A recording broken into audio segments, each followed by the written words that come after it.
Et la technique, vous pouvez envoyer les lumières. Ah, je sais pas quand j'en tire vite. Ah, tiens.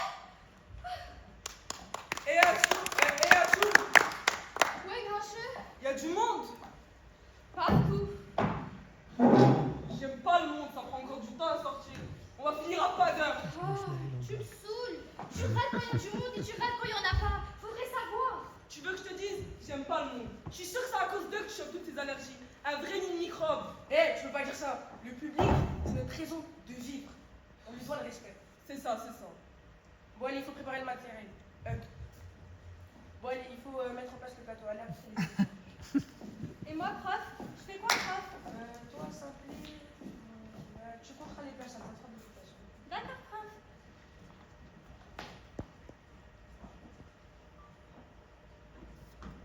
Et alors, le matériel, ça arrive. Ouais, ben, c'est un peu plus lourd que prévu.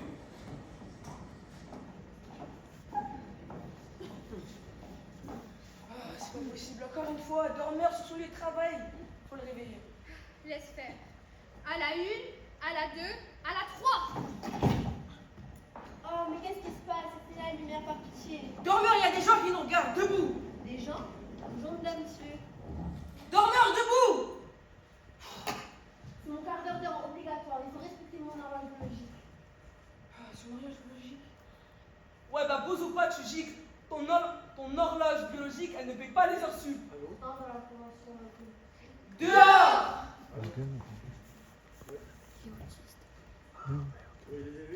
Il me reste 10 minutes. Je vais aller me reposer dans le local technique en attendant. Dehors. Il est pas encore ouvert, on va Oh, il manque des chaises. Sois joyeux et timide.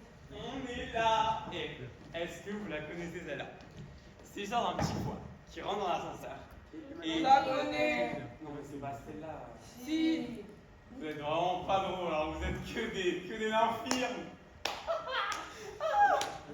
Apportez les chaises. Allez, viens, timide. Combien ils sont? Bah, on va demander à Simplet. Simplet, combien ils sont? 10. 10? Ah bah, ça va alors.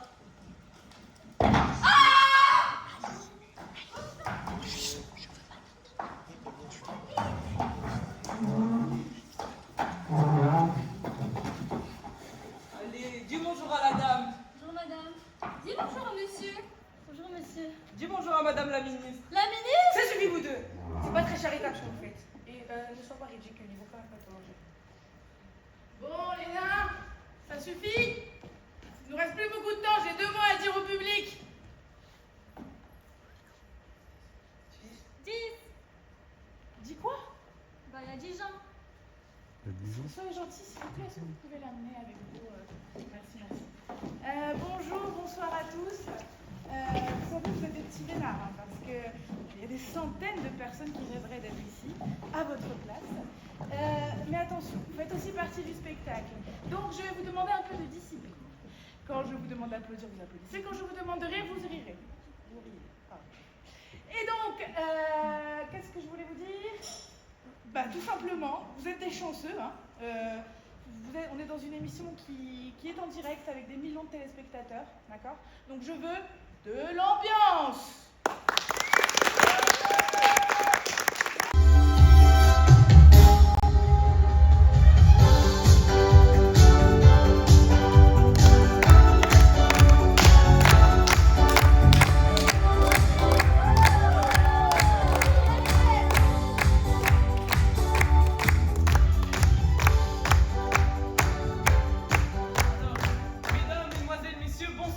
Bonsoir et bienvenue dans ce nouveau numéro de Il était une fois. Une émission faite pour vous, sur vous, derrière vous, envers vous et surtout par vous. N'est-ce pas, chère Leïla? Et oui, Philippe, car je vous le rappelle, vous pouvez intervenir dans le débat en posant directement vos questions sur notre page www.ilétaitunefoi.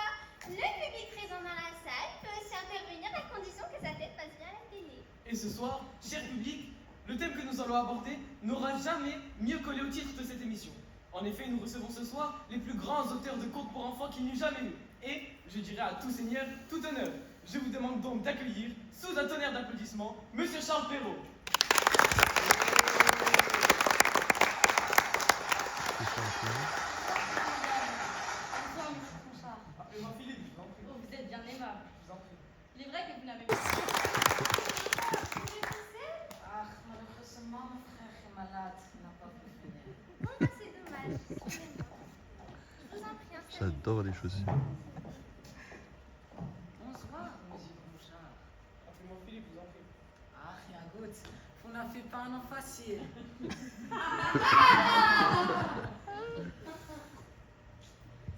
Bon, eh ben, vous connaissez sûrement Monsieur Perrault. Guy? Bah, Charles Perrault, votre homologue français. Escroc! Oh ça, je ne laisserai pas ce patoquette me traiter de la sorte. Chirati! Escroc! Et je dirais même plus, voleur d'histoire! Philippe Prussien, écrivailleur sans cervelle. Monsieur, je vous en prie. Dans le petit aristocrate français! Eh bien, voilà déjà une belle ambiance sur le plateau. Et ce n'est pas fini, car je vous demande d'accueillir notre dernier invité vedette, Mr. Walt Disney.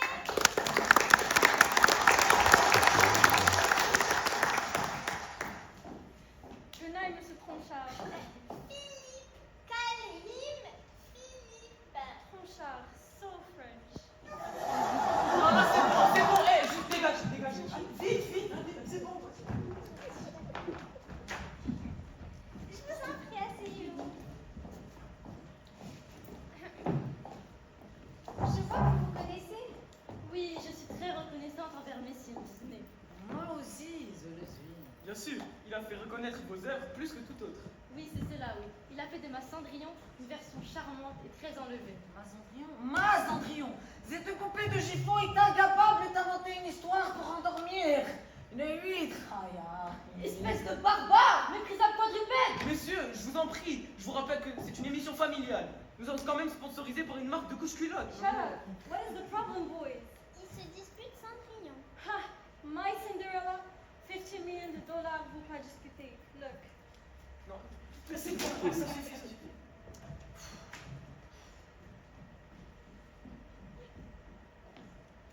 Bon, je crois que nous pouvons entamer le débat par une question posée sur notre site. Je la découvre en même temps que vous.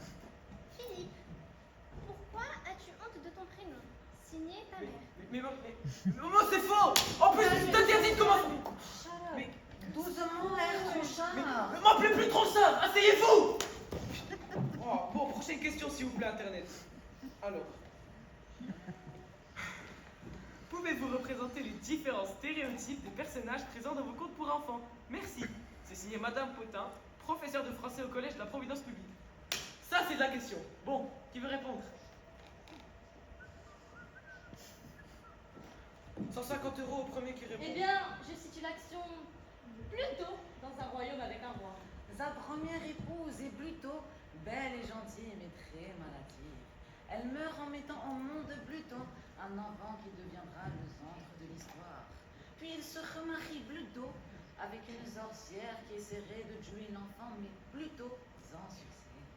Alors interviennent de ci, de là, le prince Pluton, charmant, les fées, les ogres, etc.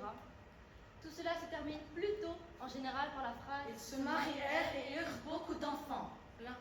Yes, Pluto, Mickey and Donald too. That's me. Bon, tout ça n'est pas très clair, hein? Écoutez, on va faire 50-50 et on arrête d'en parler. Prenez ça, on en parler plus. Bon, alors, monsieur Perrault, vous parliez d'un roi. Oui, c'est un personnage attachant, souvent débonnaire. Un coléreux, mais juste, et qui aime sa femme comme un vous. Malheureusement, il n'arrive pas à avoir d'enfant. Tu parles, Charles. Alors ils font appel à un mage ou une sorcière qui leur donne la bonne méthode. Tiens. Ah, mais la malheureuse a une petite santé et meurt en mettant l'enfant au monde. Mon fils. Ce cute nouveau prince du royaume. Oh, il est trop mignon. Le roi se meurt de chagrin. Gousi, gousi, gousi. Le roi se meurt de chagrin. Ma femme.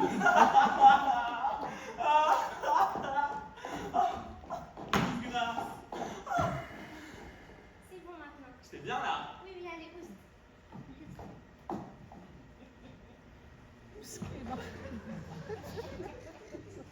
Dans les chaussettes. Oh putain. Oui, mais On a l'enfant qui nettoyé, est là. née est belle comme le jour et le console de son matin. En plus, elle ressemble souvent à sa défunte mère. Mais pousse-toi. Et en général, ce sont les personnages les plus gracieux du pays. Prenons Blanche-Neige par exemple. Et voilà les filles, la reine du casting, c'est moi. Ciao l'Agnès au bois roufflant. Ciao Cendrier. Pétasse. Ouais, c'est ça, c'est ça. Dites, salut les mecs. Dites, il n'y aurait pas un d'entre vous qui se connaîtrait en mécanique parce que j'ai ma meuf qui pédale dans la choucroute depuis hier soir. Il y a votre quoi? Tu pédales dans quoi? Ma meuf, quoi. Vroom, vroom, vroom. Ah ouais, d'accord. Ok, c'est pas grave. Dites, Léna, vous pouvez venir m'aider. On me signale une question dans l'oreillette. Madame, monsieur... Ça dépend. Cette année, c'est musique.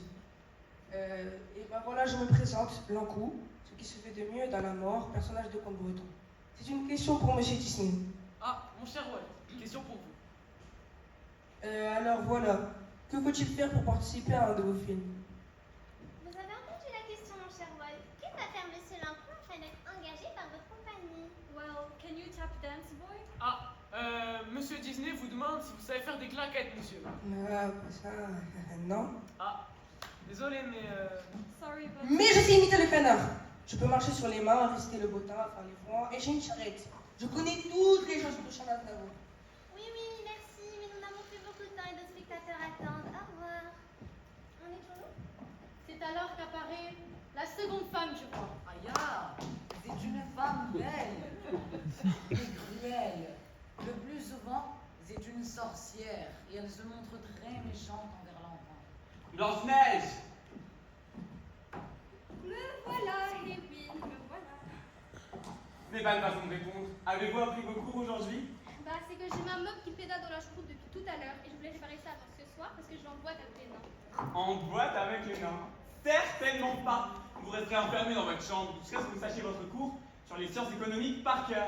J'en parlerai à votre père. Quelle empoisonneuse!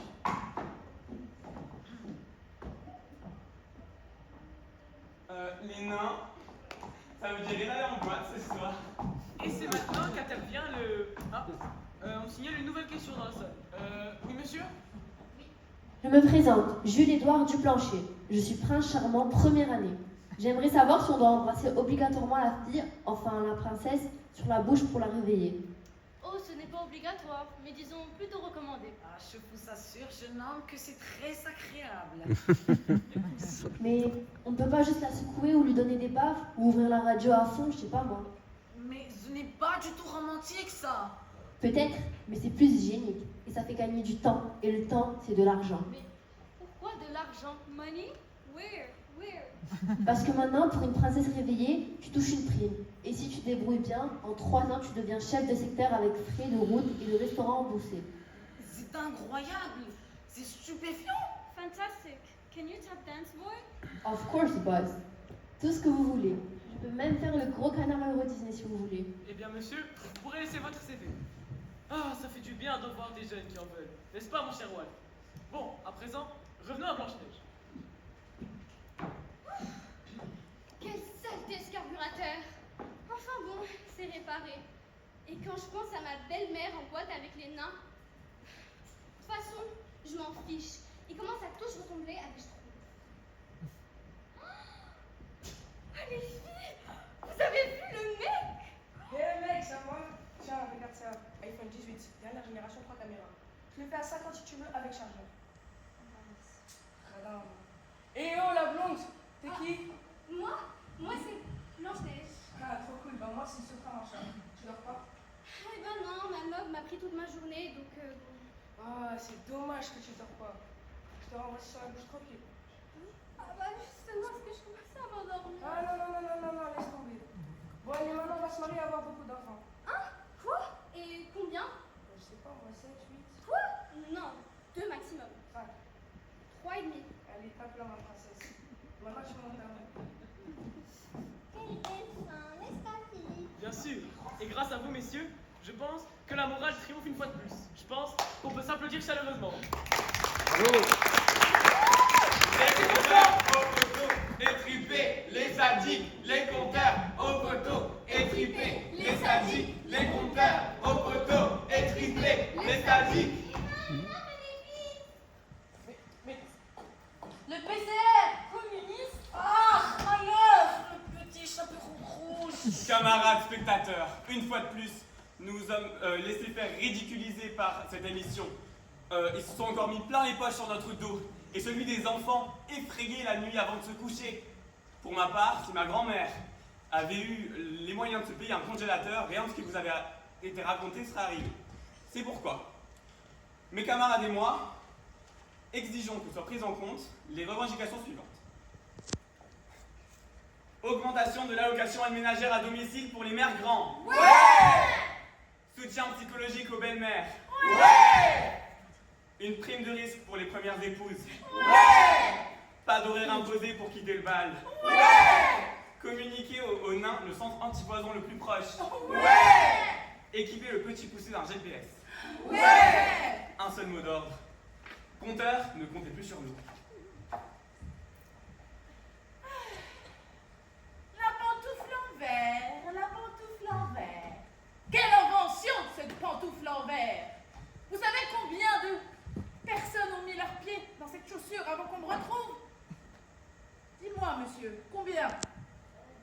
Oh, c'est un peu moins que ça, 558 personnes.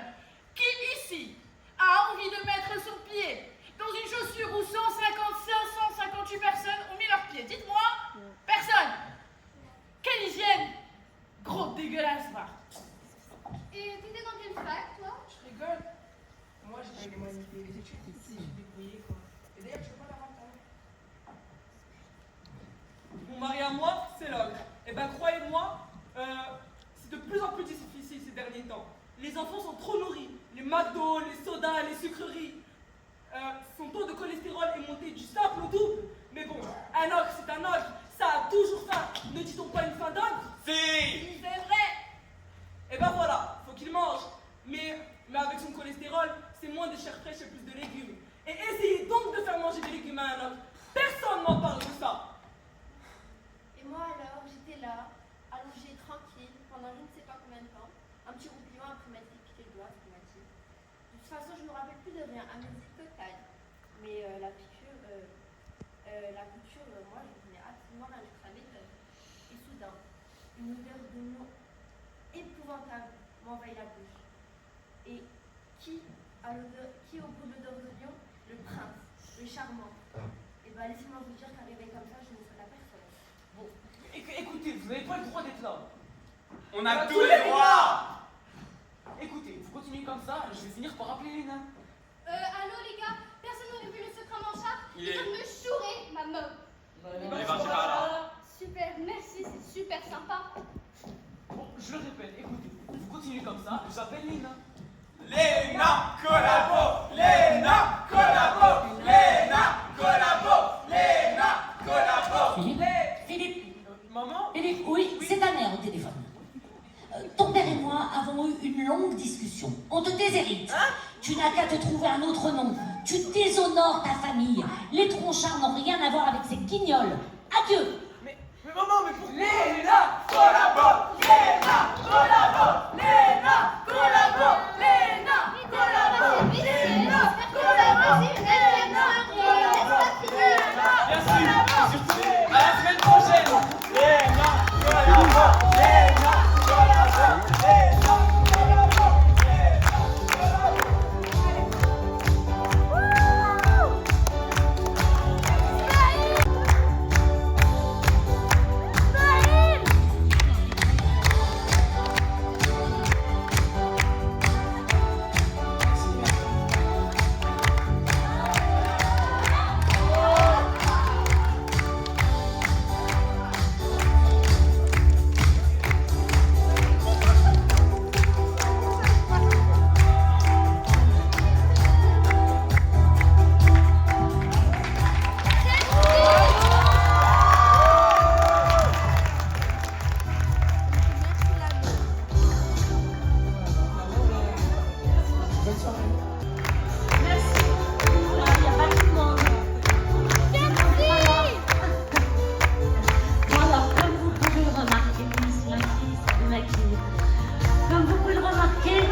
Enfin, ce groupe-là, on s'amuse beaucoup. Et ils se sont beaucoup amusés cette année. Je pense que ça s'est vu sur scène.